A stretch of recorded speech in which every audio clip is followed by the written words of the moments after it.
गुजरात की जीत मोदी जी की जीत और हिमाचल की हार नड्डा की हार, ये उनका घमंड बोल रहा है। चुनाव आयोग मिलकर रामपुर के लोगों को मतदान नहीं करने दिया। हिमाचल प्रदेश और गुजरात में हाल ही में जो चुनाव हुए हैं, इसके नतीजे में जहां एक तरफ गुजरात में भाजपा ने प्रचंड बहुमत हासिल किया है, तो वहीं हिमाचल प्रदेश में कांग्रेस ने जीत दर्ज की है और सरकार बनाने जा रही है। इस पर आपकी क्या प्रतिक्रिया है कि इस चुनावी नतीजे का असर आगामी चुनावों पर कैसा होगा? देखिए, गुजरात की जहां तक बात है, वोटों का बंटवारा एक प्लानिंग के तहत, एक साजिश के तहत करा करके ही भारतीय जनता पार्टी वहां इतने बड़े बहुमत के साथ आई है। और अगर सीधी लड़ाई होती तो शायद भारतीय जनता पार्टी बहुमत के साथ सरकार में नहीं आ पाती। जहां तक हिमाचल का सवाल है, वहां सीधी लड़ाई हुई और प्रधानमंत्री जी इतने छोटे से प्रदेश में ताबड़तोड़ रैलियां करते रहे, इसके बाद भी हिमाचल में जीत नहीं मिली। और मैं मीडिया को क्या कहूं, मीडिया का एक वर्ग ये कह रहा है गुजरात की जीत मोदी जी की जीत और हिमाचल की हार नड्डा की हार। उत्तर प्रदेश में मैनपुरी में लोकसभा उपचुनाव हुए, जिसमें डिम्पल यादव ने ऐतिहासिक जीत दर्ज की और शिवपाल यादव और श्रद्धेय मुलायम सिंह यादव का रिकॉर्ड तोड़ दिया। तो वहीं रामपुर में हुए विधानसभा उपचुनाव के दौरान देखा गया कि वहां आजम खान का किला कहीं न कहीं बिखर कर रह गया है। इस पर क्या कहेंगे? देखिए, जहां तक रामपुर का सवाल है, आप मीडिया के लोगों को भी पता है, देश की आजादी के बाद अब तक लोकतांत्रिक व्यवस्था में जितने भी चुनाव हुए हैं, उन सभी चुनाव से हटकर रामपुर के अंदर भारतीय जनता पार्टी, उत्तर प्रदेश सरकार की पुलिस, उत्तर प्रदेश का प्रशासन और जितने भी समाजवादी पार्टी के मतदाताओं के मोहल्लों के मोहल्ले पुलिस लगाकर, पीएससी लगाकर, प्रशासन के लोगों ने लाठी के बल पर, डंडे के बल पर रोककर उनको वोट देने से वंचित किया। और अगर कोई वोट देने के लिए मतदान केंद्र पहुंच भी गया, वहां उसे मारा गया, पीटा गया, वोट देने से रोका गया। इसलिए समाजवादी पार्टी ये चाहती है, हमने ये मांग की है कि रामपुर के चुनाव को रद्द करके रामपुर में दोबारा चुनाव कराया जाए।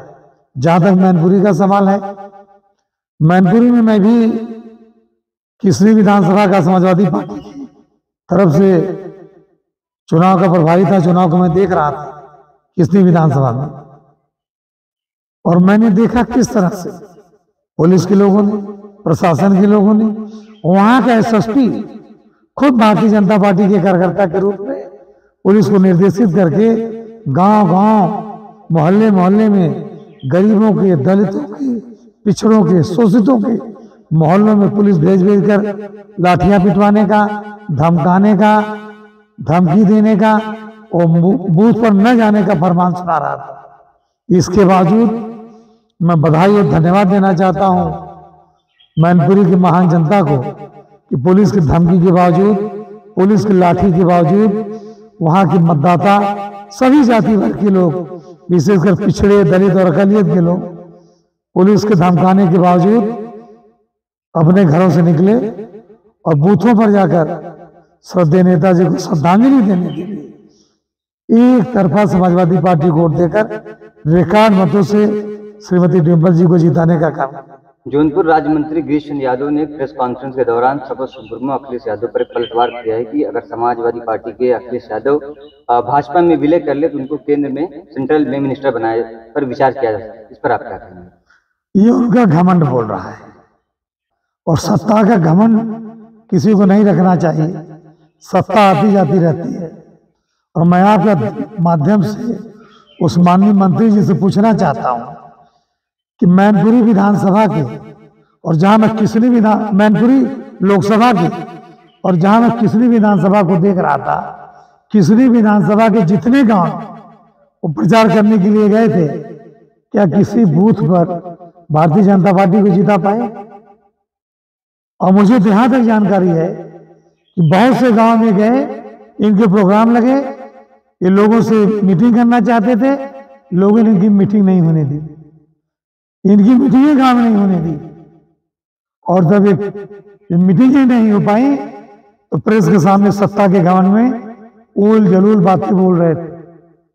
और किसनी विधानसभा के अंदर ही भारतीय जनता पार्टी के मैनपुरी के जिला अध्यक्ष का घर है और मैनपुरी का जिला अध्यक्ष भी अपने बूथ पर बुरी तरह से हारा है।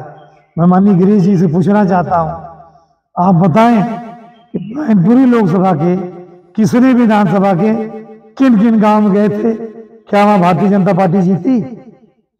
अरे जब आपको आपका समाज जौनपुर में नहीं वोट देता तो आपके कहने से मैनपुरी में आपको दे देगा। प्रगतिशील समाजवादी पार्टी और समाजवादी पार्टी का विलय हो गया है और अब चाचा और भतीजे एक साथ आ गए हैं। ऐसे में 2024 के नतीजों में समाजवादी पार्टी अपने आप को कहां देखती है? निश्चित रूप से दोनों दलों के प्रगतिशील समाजवादी पार्टी के समाजवादी पार्टी में विलय से आदरणीय शिवपाल जी के समाजवादी पार्टी में आने से समाजवादी पार्टी के कार्यकर्ताओं में खुशी है, दल को मजबूती भी मिली है और सब लोग मिलकर 2024 के चुनाव में भारतीय जनता पार्टी का उत्तर प्रदेश से सफाई करने का काम समाजवादी पार्टी करेगी। और ये मैनपुरी की जनता ने, मैनपुरी के चुनाव ने, खतौली के चुनाव ने इस बात को साबित कर दिया। उत्तर प्रदेश में नगर निकाय चुनाव का बिगुल बज चुका है, सारी राजनीतिक पार्टी अपनी ताकत झोंक रही है। ऐसे में क्या समाजवादी पार्टी निकाय चुनाव में कोई अच्छा प्रदर्शन कर पाएगी?